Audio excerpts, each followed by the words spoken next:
Olá, bom dia a todos e todas que nos assistem nesta manhã de domingo. É com muita alegria que a gente pode estar aqui para compartilhar o estudo da Palavra de Deus. Você que é um amante da Bíblia, que gosta de estudar a Bíblia, que gosta de conhecer textos bíblicos, eu acho que você vai ter uma experiência muito legal junto com a gente, que é o estudo do livro de Provérbios. Uma promessa que eu tenho feito para mim mesmo durante toda a minha experiência pastoral de estudos teológicos.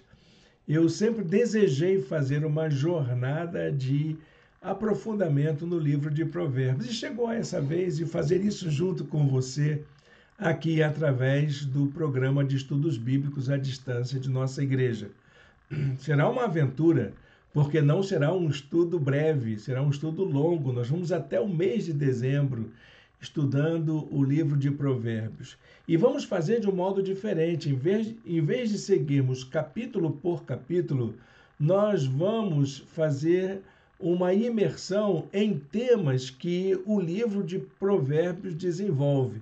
Você vai entender por que hoje é dessa escolha, porque o livro de Provérbios não é um livro sequencial, um livro de história, um livro de narrativa e que tenha um enredo. Ele é uma colcha de retalhos, ele é uma coletânea, alguns dirão, mas é exatamente um conjunto de informações, de reflexões que vão sendo colocadas a esmo de acordo com o critério do colecionador que realizou esse trabalho. Um trabalho extraordinário, com certeza. Quem fez a coletânea dos provérbios fez um trabalho magistral. Só alguém inspirado pelo Espírito Santo para poder reunir tantas informações relacionadas à existência humana, à vida de um modo geral, e tudo isso colocado de forma dispersiva, mas sem perder a essência, sem perder o foco de viver de acordo com a vontade de Deus. É isso que vamos conhecer. E vamos começar hoje aqui, junto com você, fazer essa jornada. Essa é a nossa primeira aula dos estudos do livro de Provérbios. Sabedoria para a vida. É disso que vamos falar daqui para frente. Bem, como fizemos em todos os outros estudos, nós temos um material escrito que está no nosso blog e temos também as videoaulas que começam a ser gravadas hoje. Como é o nosso primeiro encontro, nós começaremos hoje a colocar na nossa página no YouTube a playlist desse curso que vamos fazer. Você que também gosta de acompanhar o texto, já está lá no blog também a apostila para esse estudo. Só que é uma apostila que vai ser construída ao longo do curso, tá bom? Então, lá na apostila você vai encontrar a primeira aula prontinha para a gente poder acompanhar aqui, que é a nossa aula de hoje. Então, se você quiser acompanhar pelo texto escrito, fique à vontade. A apostila ficará concluída lá pela última aula. Então, tenha paciência, você vai ter sempre um material preliminar para poder fazer o acompanhamento das nossas aulas, tá bom? Mas aí você aguarde lá no final, na 20ª aula, você pode baixar a apostila integralmente e guardar nos seus arquivos. Como sempre, a apostila é gratuita, você pode baixar, pode gravar em seu celular, seu computador, seu notebook, onde você quiser, pode imprimir, pode compartilhar com os seus amigos e familiares, seus irmãos em Cristo na igreja, pode estudar na igreja, fique à vontade, para abençoar o reino de Deus, como a gente tem feito em todo o nosso programa de estudo bíblico. Olha, meus irmãos, sempre fiz assim, sempre fiz do estudo bíblico um ato de graça, para que a gente possa abençoar todo mundo. Conhecer a palavra de Deus é essencial para todas as pessoas. Bom, sem mais demora, vou colocar aqui a apresentação da nossa aula de hoje, como é que a gente vai começar a meditar sobre esse livro maravilhoso do Antigo Testamento. Está aqui a nossa apresentação, o livro de Provérbios, Sabedoria para a Vida. Vamos estudar sobre provérbios daqui para frente. E a nossa primeira aula não poderia deixar de ser outra, a não ser entender como que é este livro, o que é o livro de Provérbios e como a gente faz para estudar o livro de Provérbios. Então, acompanhe a nosso raciocínio, a nossa linha de pensamento, tudo que a gente vai falar aqui, porque é isso que vai valer daqui para frente, quando nós formos estudar as outras partes, as outras lições do livro de Provérbios que nós queremos compartilhar com vocês. Esse mesmo modelo de estudo que faremos aqui também já utilizamos no estudo do livro de Salmos. Só que no livro de Salmos nós acompanhamos um livro de um grande pesquisador que é C.S. Lewis. Então nós fizemos a leitura do livro de Salmos, o estudo do livro de Salmos baseados na proposta de C.S. Lewis. E aqui nós vamos fazer o estudo do livro de Provérbios, não mais baseado em um autor. É uma pesquisa que eu estarei fazendo junto com você e eu queria abrir espaço. Se você tiver alguma dúvida ou alguma contribuição, pode colocar nos comentários, pode colocar no chat. Eu vou estar acompanhando a sua participação aqui e vamos usar as suas contribuições para aperfeiçoar o nosso conhecimento das Escrituras. Vocês sabem que ninguém detém toda a verdade, não é verdade? Nem eu quero ter essa pretensão de dominar todo o conhecimento.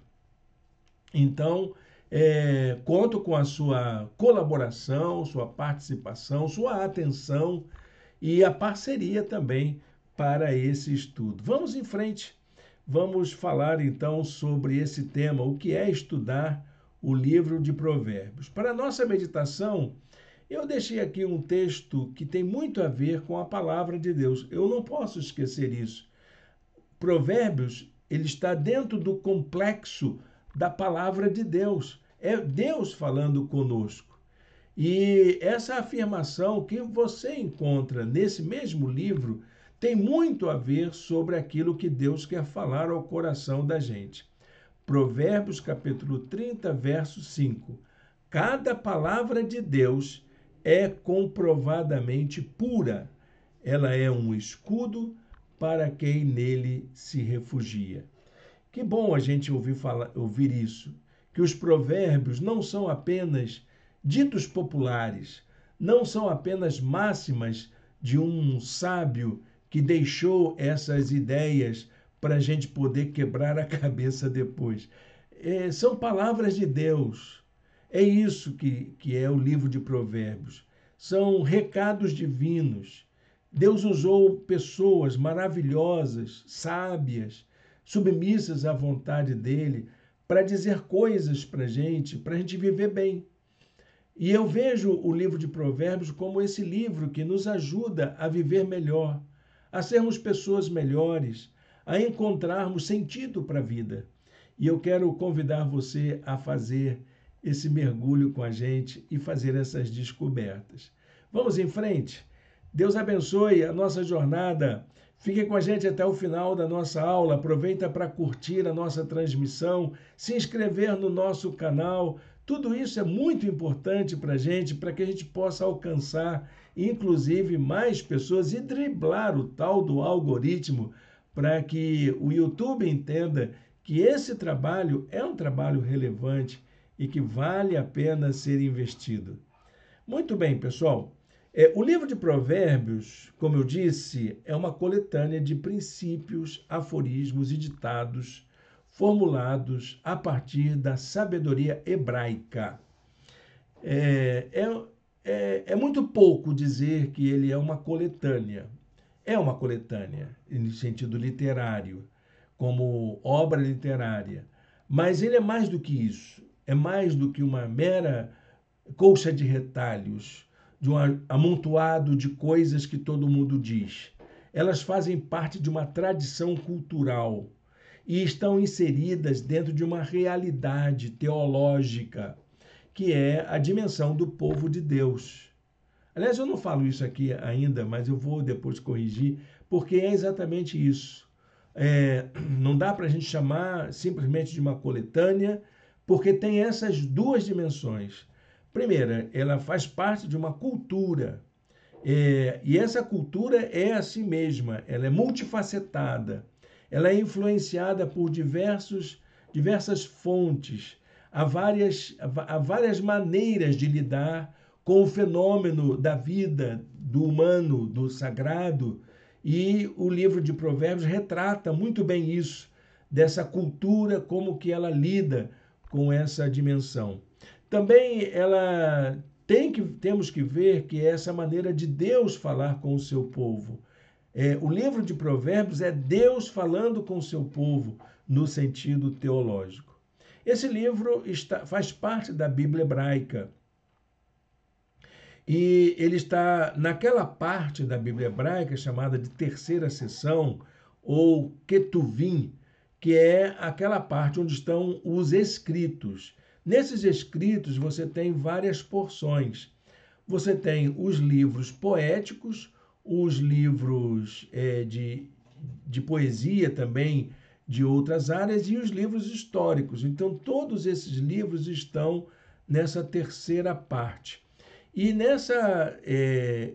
o livro de Provérbios está na primeira subseção, que é aquela ligada aos livros poéticos, junto com o livro de Salmos e o livro de Jó, que é considerado assim livros de poesia, livros que narram uma forma diferente de você transmitir a mensagem, uma forma que era muito mais fácil de ser decorada, de ser proclamada, inclusive, de ser base de uma reflexão, de um pensamento, porque qualquer pessoa poderia tomar parte e poderia decorar para que pudesse também ensinar os seus filhos, ser usado no programa pedagógico, programa educacional, de formação de jovens, de seres cidadãos daquela nação, da nação de Israel. Esse livro é classificado como literatura sapiencial, uma palavra que talvez seja nova para a gente poder entender. Quando eu preguei sobre o livro de Eclesiastes, nós utilizamos muito essa ideia do que vem a ser uma literatura sapiencial. Também quando fizemos um estudo aqui na nossa EBAD sobre como interpretar a Bíblia, nós também fizemos uma abordagem sobre esse conjunto de livros do Antigo Testamento chamado de literatura sapiencial. Você acha a playlist na página do YouTube de nossa igreja, que está aqui embaixo. Você procura lá a playlist sobre como estudar a Bíblia. É um estudo muito interessante sobre hermenêutica bíblica, sobre interpretação bíblica. E você vai ter muito a aprender, que é o método que a gente utiliza nos estudos bíblicos de nossa igreja. Então, como literatura sapiencial, essa obra ela traz uma lição moral. Ela é sapiencial porque ela remete a ensinos morais. E eles eram ministrados ou trazidos por pessoas que eram consideradas sábias. Era tido como o conselho dos sábios. De quem eram esses conselhos?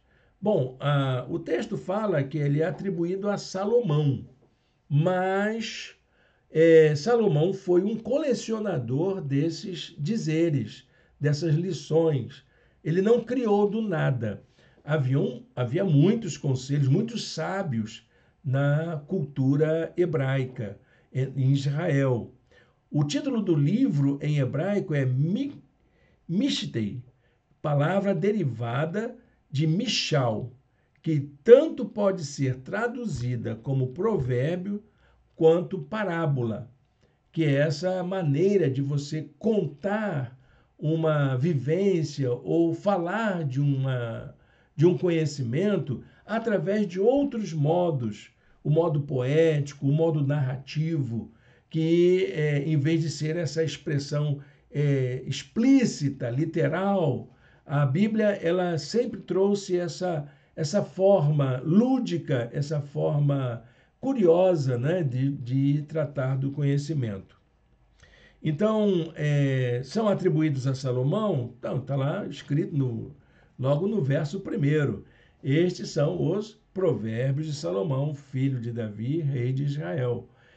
Provavelmente Salomão se dedicou e deve ter feito isso mesmo, porque lá no livro de Reis vamos encontrar essa informação, né? Ela pode ser atestada, demonstra que havia uma capacidade de conhecimento de Salomão extraordinária, de ouvir os outros, de observar a conduta das pessoas, de colecionar informações. E ele fez isso não só com os provérbios, mas também com as descrições dos seres vivos, de plantas e animais que haviam na natureza naquela região. Bom, essa obra sobre os seres vivos não se acha mais. Mas lá em 1 Reis, capítulo 4, versos 29 a 32, diz assim: Deus deu a Salomão sabedoria, discernimento extraordinário e uma abrangência de conhecimento tão imensurável quanto a areia do mar. A sabedoria de Salomão era muito maior do que a de todos os homens do Oriente, bem como de toda a sabedoria do Egito. Ele era mais sábio do que qualquer outro homem. Aí ele cita vários sábios que tinha lá, naquela época. Ele compôs 3.000 provérbios e os seus cânticos chegaram a 1.005. Então ele era um grande escritor, um grande pensador. Ele colocou-se à disposição de produzir um conteúdo bastante relevante para as pessoas de seu tempo. Então, essa coletânea dos provérbios, ela não foi feita num só momento, ela foi feita ao longo de um tempo e foi concluída durante o reinado de Ezequias, entre os séculos VI e V antes da Era Comum, ou antes de Cristo, se você preferir, e se referem a uma tradição que havia em Israel, naquela região, de tratar os conselhos como atos de sabedoria. Provérbios 25:1 fala sobre isso. Esses outros provérbios de Salomão, compilados pelos servos de Ezequias, rei de Judá, que também foi um outro rei que ajudou aí a compilar provérbios, ensinos, e eles foram atribuídos também a Salomão. Houve um segundo momento para isso. E isso mostra que as pessoas importantes daquela época tinham esse costume de valorizar essa forma de lidar com a sabedoria, com o pensamento humano, de lidar com a cultura da época. Os provérbios, então, fazem parte de um conjunto de obras do Antigo Testamento que seguem essa mesma proposta. Então, essa ideia de juntar textos que sirvam como conselhos, como guias, como regras morais, não é exclusiva do livro de Provérbios. Tem outras literaturas também chamadas de literatura sapiencial hebraica, não só na nossa Bíblia comum, mas também nos chamados textos apócrifos. Você tem o livro de Jó, você tem o livro de Eclesiastes, você tem o livro de Eclesiástico, que é considerado como literatura apócrifa. A Bíblia católica tem esse livro. Tem também Sabedoria de Salomão, que também é considerado um livro apócrifo e está lá na Bíblia Católica. Né? A Bíblia Católica adotou a publicação desse livro. A Bíblia Protestante não tem por quê? porque nós seguimos a Bíblia hebraica no Antigo Testamento, literalmente. Então, a Bíblia que nós temos, no Antigo Testamento que nós temos em nossa Bíblia, é equivalente à Bíblia hebraica judaica. Esses livros que fazem parte desse conjunto de obras sapienciais da cultura hebraica procuravam responder duas questões muito importantes. A primeira é: quais são as qualidades de uma pessoa moralmente correta? O que faz uma pessoa que é moralmente correta? E, em segundo lugar, quais são os riscos de uma vida sem sabedoria? O que você está ameaçado passar se você não agir com sabedoria na sua vida? São perguntas importantíssimas, porque vão falar de uma conduta a respeito de uma vida que possa fazer sentido para a sociedade, para a nação, para você viver como um bom cidadão em Israel. Esse livro é um conjunto de coletâneas na medida em que são reunidos textos para promover uma vida digna e feliz, para promover o bem-estar das pessoas e para propor um sentido para a vida, que era exatamente isso que que tomou aí a preocupação dos colecionadores, que não foi um só. Quais são os colecionadores do livro de Provérbios? Você tem uma parte que é introdutória, então o compilador fez uma introdução importante. Você tem poemas que foram juntados ali, que podem ser de Salomão, até o capítulo 9. Depois, do capítulo 10 ao 22, você tem Provérbios de Salomão. No capítulo 22 ao 24, você tem palavras dos sábios, tem aí um conselho dos sábios, não há descrição de quem são esses sábios. Depois, no capítulo 24 ainda, você vai encontrar um pequeno trecho com outras palavras dos sábios, que já está exatamente assim no verso 23. Depois você vai encontrar os outros provérbios de Salomão, que foram aqueles acrescentados pelos servos do rei Ezequias, e vai até o 29. Você tem a palavra de Agur, tem também as palavras de Lemuel, e o livro se encerra com um louvor, uma poesia, um cântico de exaltação à vida da mulher virtuosa. Esse é o livro de Provérbios, livro que nós vamos explorar daqui para frente, que vai ser muito importante.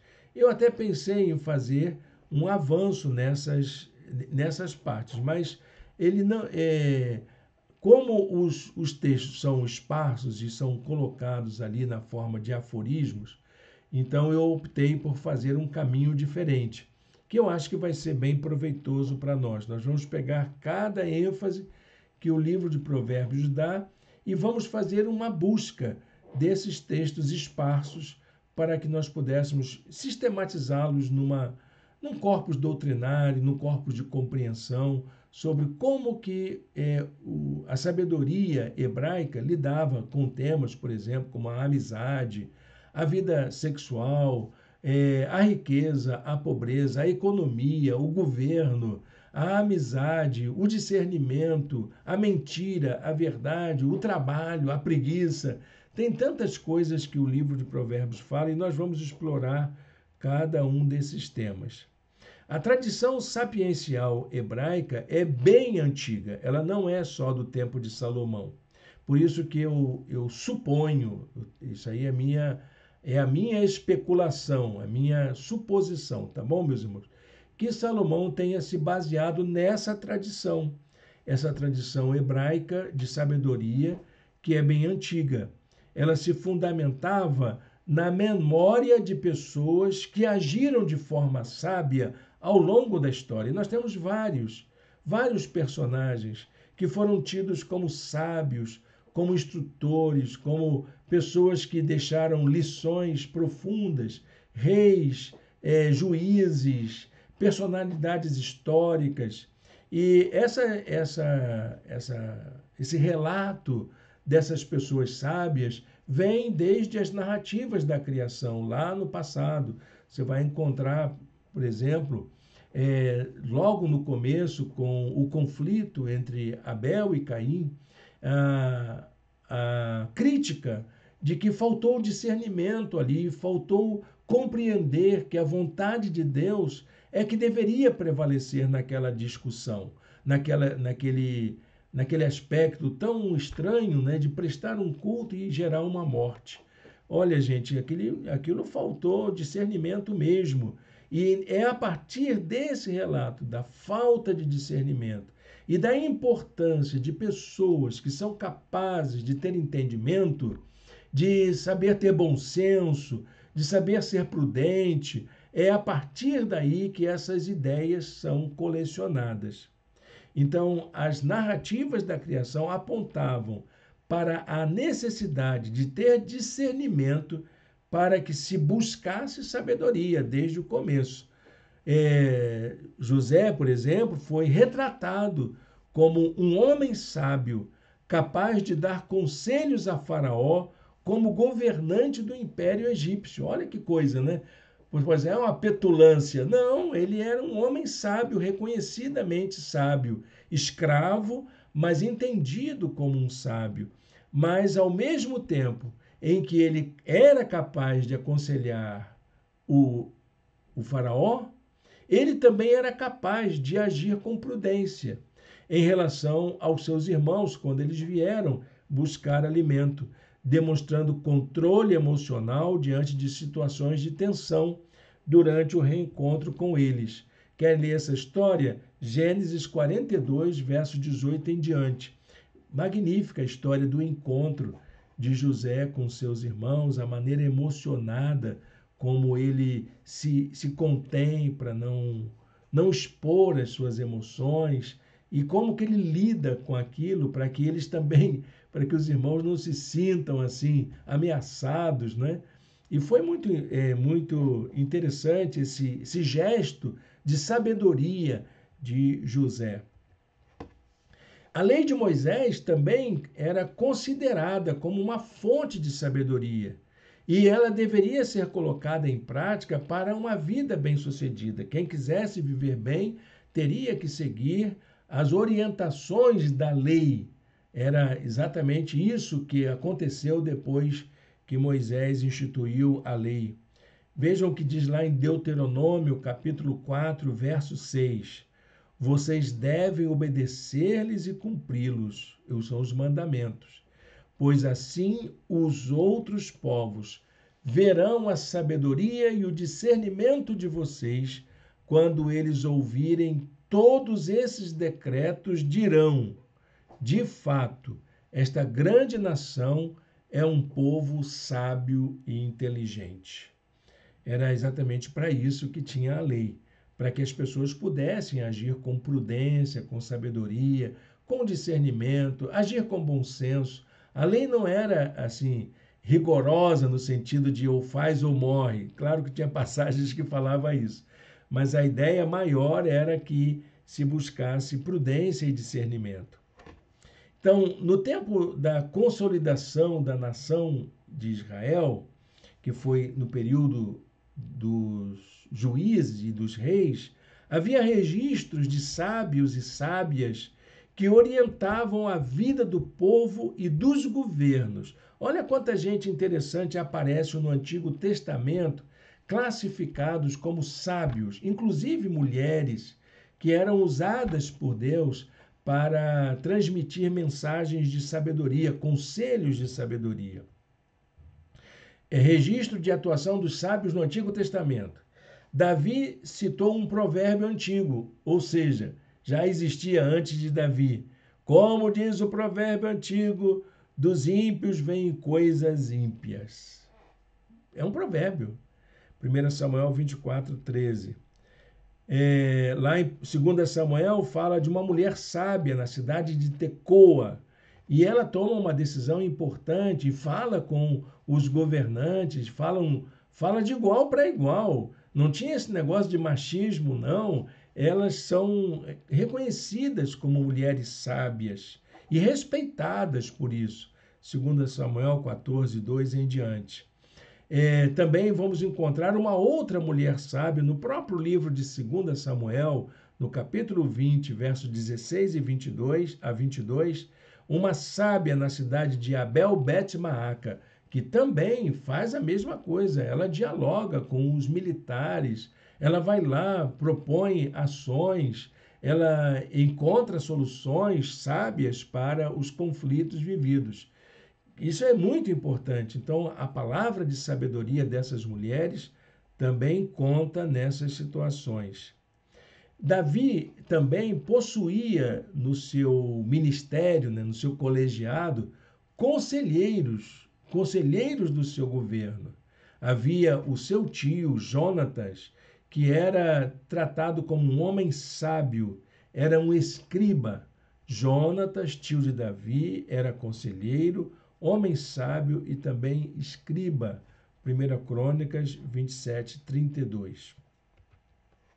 Esse costume, então, de ter sábios atuando em Israel, acompanha toda a história de Israel. Até mesmo os opositores tinham consciência da importância da presença dos sábios na vida social de Israel. Você encontra essa palavra no profeta Jeremias: pois não cessará o ensino da lei pelo sacerdote, nem o conselho do sábio, nem a mensagem do profeta. Então, era através dessa tríade, sacerdotes, sábios e profetas, os que orientavam a vida de Israel. Eles serviam como guias para que as pessoas tomassem suas decisões, refletissem, ponderassem, pudessem tomar decisões acertadas na sua conduta.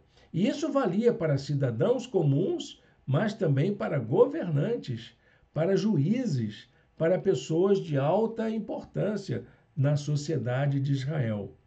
A mensagem dos profetas passou por algum momento de conflito. Havia uma tensão entre profetas e sábios, porque cada um queria saber qual era o lugar que cada um ocupava, porque a sabedoria era o bom senso de agir conforme as orientações da cultura. Mas o profeta era aquele que ia na contramão do sistema. Ele era o antissistema, ele propunha aquilo que revolucionava, que muitas vezes teria que mudar o status quo para que a vontade de Deus acontecesse ali. Então havia uma certa tensão, sim, mas eles também reconheciam que os sábios sempre foram muito importantes na esfera pública de Israel. Diz o texto de Oséias, capítulo 4, verso 6, tão conhecido de todos nós: meu povo foi destruído por falta de conhecimento. E quem dá esse conhecimento? São os sábios. E os sábios faziam o quê? Eles ensinavam aquelas coisas que agradavam aos poderosos. Eles eram manipulados para poder falar aquilo que interessava aos donos do poder. Não é de hoje, isso não é novidade nenhuma, tá bom, gente? Não se espantem aí por ver essas coisas na palavra de Deus. A tradição da literatura sapiencial foi preservada pelo judaísmo através do ensino rabínico. Então você vai encontrar provérbios usados para o ensino de valores e orientações para a vida prática no Talmud, no Midrash, em outras partes da literatura rabínica, para poder orientar a vida do povo. E muitos rabinos produziram também outros provérbios, outras literaturas na mesma envergadura da literatura sapiencial. Era o caso, por exemplo, do Cântico de Salomão, que é uma obra do período interbíblico, século II, antes da Era Comum, e que provavelmente Salomão já não existia há muito tempo e ele não teria condições de escrever um trabalho a essa altura. Mas o nome é dado como texto pseudepígrafo, né? Atribuído a Salomão. Jesus também conhecia a literatura sapiencial e fez uso dela para os seus ensinos. Jesus foi um grande conhecedor das Escrituras. E entre todos os textos, ele conhecia bem os profetas. Nos seus ensinos, nas suas parábolas, todas elas refletiam algum conteúdo que estava lá nos provérbios. Eu não fiz esse estudo, porque não é nossa área, né? Mas quem sabe, isso é uma ideia interessante. Dentro dos ensinos de Jesus, quais são aqueles que são ligados a provérbios? Jesus, proferiu diversos dos seus ensinos sob a forma de provérbios sapienciais, usando o mesmo recurso dos aforismos, dos provérbios, dos ditados que se encontram ali no livro de Provérbios. Vamos ver alguns que ele usou? Eu vou citar aqui apenas três versículos, 3 frases de Jesus que são semelhantes ao que encontramos na mesma estrutura, na mesma tonalidade dos escritos de Provérbios. Temos aí: amem, porém, os seus inimigos, façam-lhes o bem e emprestem a eles, sem esperar receber nada de volta. E isso está ligado lá a um dos ensinos de Provérbios. Mateus 7:1 diz: não julguem, para que vocês não sejam julgados. É o provérbio. Assim, em tudo, façam aos outros o que vocês querem que eles lhes façam, pois esta é a lei e os profetas. Ensinos de Jesus que se assemelham aos provérbios, conforme vem da tradição hebraica, da literatura sapiencial hebraica.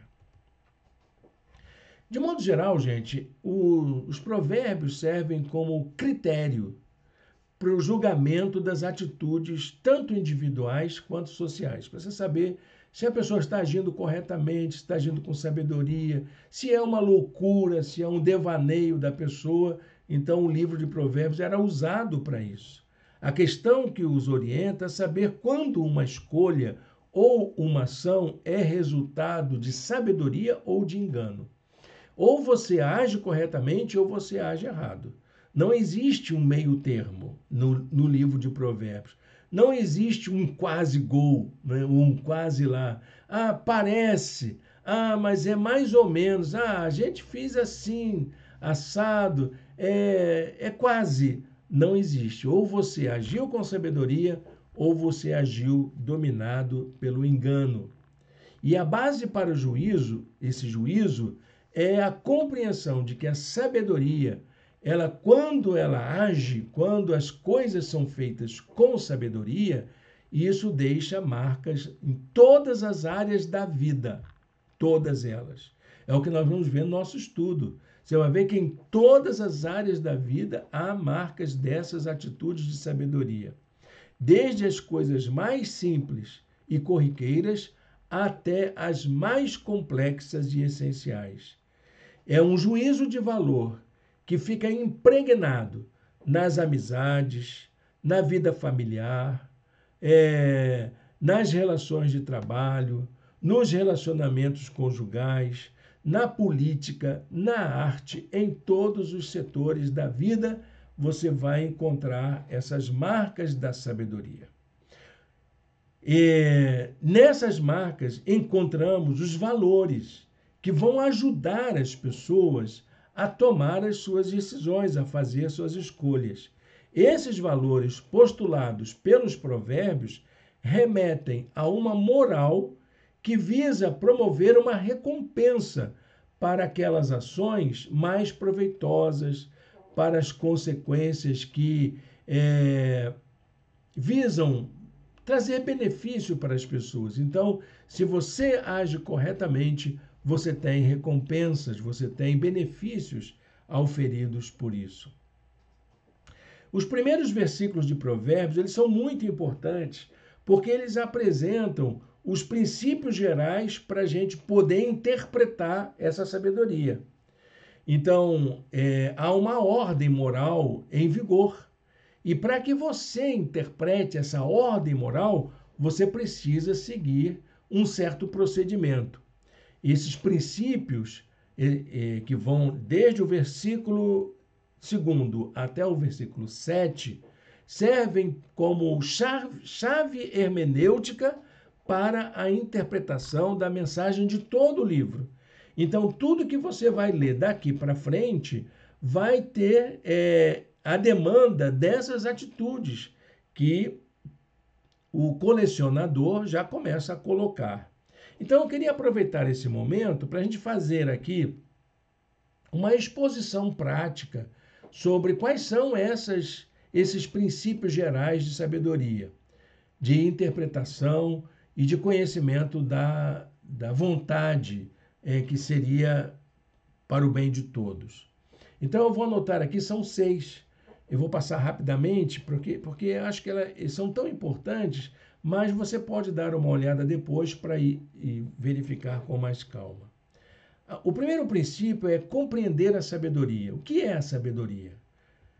A sabedoria não tem a ver com a quantidade de informações que possuímos, mas a maneira como encontramos respostas para os conflitos da vida. Sabedoria não é o que você sabe. Pessoas sábias não são as que sabem mais, mas as que encontram dignidade e felicidade em meio às suas aflições, que sabem tomar as decisões acertadas. O versículo 2 diz: esses provérbios ajudarão a experimentar a sabedoria e a disciplina, a compreender as palavras que dão entendimento. É isso que vai ajudar a você. O segundo princípio eles vão ajudar a que você receba instruções sobre a vida correta. Como viver corretamente. Como fazer a coisa certa. O sentido da vida, ele é constituído a partir de nossas vivências e relações. Fora disso, meu querido, minha querida, a vida não faz sentido algum. Então, para que você encontre sentido para a vida, você precisa ter uma vida correta, ser correto em seus atos, sensato nos seus costumes, disciplinado em suas atitudes. É assim que você vai começar a ver sentido nas coisas. E as pessoas vão reconhecer isso em você. Então, o versículo 3 diz: a viver com disciplina e sensatez, fazendo o que é justo, direito e correto. O terceiro princípio, orientar quanto à prudência e o bom senso. São 2 valores éticos muito importantes. Prudência e bom senso são valores éticos. Eles devem ser buscados em nossas relações em todos os aspectos. Ser prudente é o quê? É agir de acordo com a nossa consciência, quanto às consequências dos nossos atos. Ser prudente é pensar por você mesmo, fazer aquilo que você se sente responsável. Você é responsável por aquilo que você faz. Por isso, a prudência é importante. E ser ético quer dizer o quê? É agir de acordo com aquilo que produz o bem comum. É quando você age pelo bem de todos. Quando aquilo que é bom para você é bom para todo mundo. Verso 4. Ajudarão a dar prudência aos inexperientes e conhecimento e bom senso aos jovens. Quarto princípio, ampliar o conhecimento e o entendimento das pessoas. Embora a sabedoria não tenha a ver com o quanto sabemos, ela nos ajuda a construir caminhos para ampliar o nosso próprio conhecimento. A sabedoria, por isso que o nome é sabedoria, né? Saber é um caminho, é uma jornada em que você vai adquirir informações, vai adquirindo relações, vai correlacionando as coisas. Porque não é só um banco de informações que a gente tem na cabeça, um banco de dados que a gente tem aqui, mas saber administrar esses conhecimentos, saber quais são os nexos entre as informações que recebemos. Pessoas sábias desenvolvem o discernimento para identificar o que é bom e o que é mal para si e para os outros. Diz o verso 5: se o sábio der ouvidos, aumentará seu conhecimento, e quem tem discernimento obterá orientação. Quinto princípio: auxiliar na interpretação dos provérbios e conselhos dos sábios. Então você vai conseguir interpretar aquilo que é dito, aquilo que você ouve, aquilo que você lê. A sabedoria está presente também na maneira como interpretamos o mundo à nossa volta, em como interpretamos os discursos, as narrativas que recebemos, as mensagens presentes nos textos que lemos. Então, se alguém fala uma mentira para você, você tem que ter aquele discernimento para perceber como é que você vai fazer isso. Exercitando a sabedoria. A sabedoria é para isso. Para você perceber o que é uma fake news, o que é uma campanha de disseminação de ódio, de ataques, de coisas para desviar a sua atenção. Então, aquele que desenvolve sabedoria, ele sabe perceber essas coisas com prudência. Olha, dizem os grandes estudiosos da hermenêutica e da linguística, interpretar é compreender. Tá bom, gente? Eu não consigo interpretar texto, mas você compreende? Porque é isso. Se você consegue compreender o que está acontecendo à sua volta, você já está exercitando a interpretação. Diz o verso 6: para compreender provérbios e parábolas, ditados e enigmas dos sábios. E, por fim, o aprendizado do temor do Senhor. Você vai aprender o que é temer ao Senhor. O temor do Senhor não é ter medo de Deus, é reconhecer quem Ele é, que Ele não é igual a você. Você é você e Deus é Deus. E é preciso deixar Deus ser Deus, agir como Ele é. É preciso conhecer Deus como Ele é, seu poder, sua justiça, sua graça, seu amor. E para conhecer Deus, é preciso andar com Ele e perceber sua voz e gestos de amor em nossa direção, porque é isso que Ele faz com a gente. O verso 7 diz: o temor do Senhor é o princípio do conhecimento, mas os insensatos desprezam a sabedoria e a disciplina. Olha, gente, isso aqui tem pano para manga para a gente estudar a vida inteira, não é? Tem coisas abessas para a gente poder pensar nisso. Eu queria encerrar a nossa aula de hoje apresentando um aspecto prático de tudo aquilo que nós ouvimos aqui. Uma lição para a vida. A sabedoria é uma ausência sentida em nossa vida cotidiana, principalmente nos nossos dias atuais. Parece que as pessoas perderam o senso, agem sem sabedoria, sem prudência, agem de forma egoísta, de forma até mesmo leviana, e fingem e usam de artifícios, sabotam até a si mesmos para poder tirar proveito. Então, a sabedoria está em falta. A falta de sabedoria tem provocado uma série de problemas na vida das pessoas, na vida das famílias, na sua vida pessoal mesmo. Tem muita coisa acontecendo que você vai ver que é falta de sabedoria. Às vezes, falta de sabedoria da gente mesmo. E isso gera frustração, gera angústia, gera medo, gera violência em nossos relacionamentos. O que fazer? Buscar sabedoria.